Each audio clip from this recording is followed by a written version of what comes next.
Colonel साहब जो देके गए हैं अपने समाज को, वो इतनी बड़ी चीज देके गए, मैं कहता हूँ ना पहले कभी कोई देके गया और शायद आगे भी कोई नहीं देके जा पाएगा। कर्नल साहब यहाँ पे आंदोलन करते थे, 14, 15, 16 में यहाँ पे एसपी रहा हूँ, तो इसलिए मैं उनको व्यक्तिगत तौर पे जानता हूँ कि उनकी रणनीति। राजस्थान में भरतपुर के पिलूपुरा में रविवार को गुज्जर समाज की महापंचायत आयोजित की गई। बीजेपी नेता और गुज्जर आरक्षण समिति के संयोजक विजय बैंसला ने महापंचायत का नेतृत्व किया, जिसमें अलग अलग हिस्सों में बड़ी संख्या में समाज के लोग इकट्ठा हुए। महापंचायत को रविवार दोपहर बाद समाप्त करने का ऐलान कर दिया गया। महापंचायत को संबोधित करते हुए विजय बैंसला ने कहा कि मैंने जो लाल रंग की पगड़ी पहनी है वो बैंसला साहब की आखिरी निशानी है। मुझे हल की तरह आप चलाओ और सपोर्ट करो।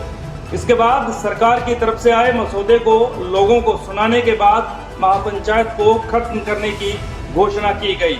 सरकार और समाज के बीच 7 मांगों पर सहमति बनी है, जिसमें एमबीसी आरक्षण विधेयक, आंदोलन में मारे गए लोगों के आश्रितों को नौकरी देने जैसी मांगे शामिल है। पूर्वी राजस्थान में भरतपुर से उठी गुज्जर आंदोलन की आवाज राजधानी जयपुर तक पहुंच चुकी है।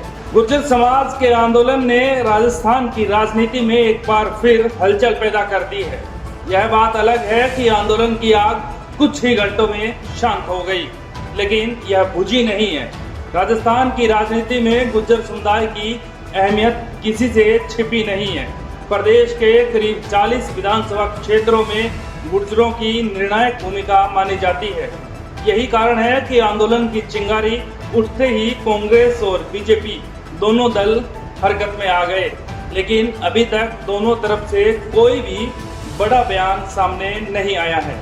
अंदर खाने दोनों पार्टियां वेट एंड वॉच की नीति अपनाए हुए हैं। पिछली बार सत्ता में आने से पहले कांग्रेस ने गुज्जरों को ओबीसी कोटे में 5% आरक्षण देने का वादा किया था, लेकिन आंदोलनकारी मानते हैं कि वादा अभी तक पूरा नहीं हुआ है। यही है संतोष, अब राजनीति का नया एजेंडा बनता जा रहा है। इस बार एक खास बात और दिख रही है कि गुर्जर युवा सोशल मीडिया पर काफी एक्टिव है।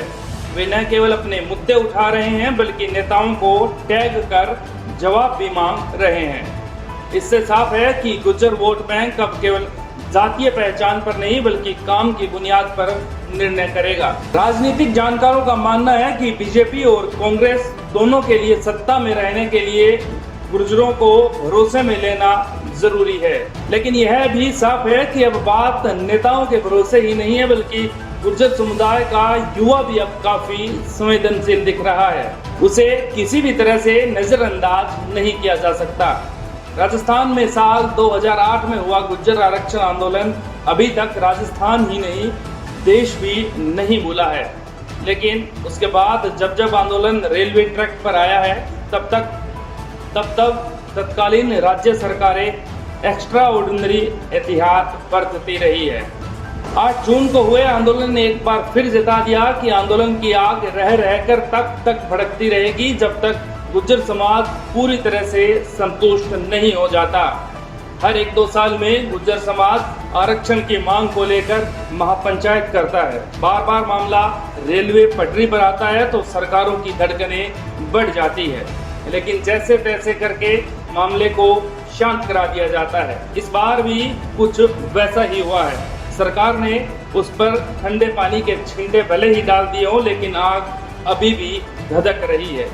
यह सरकार के लिए बड़ी चेतावनी है। Bureau report, news 19।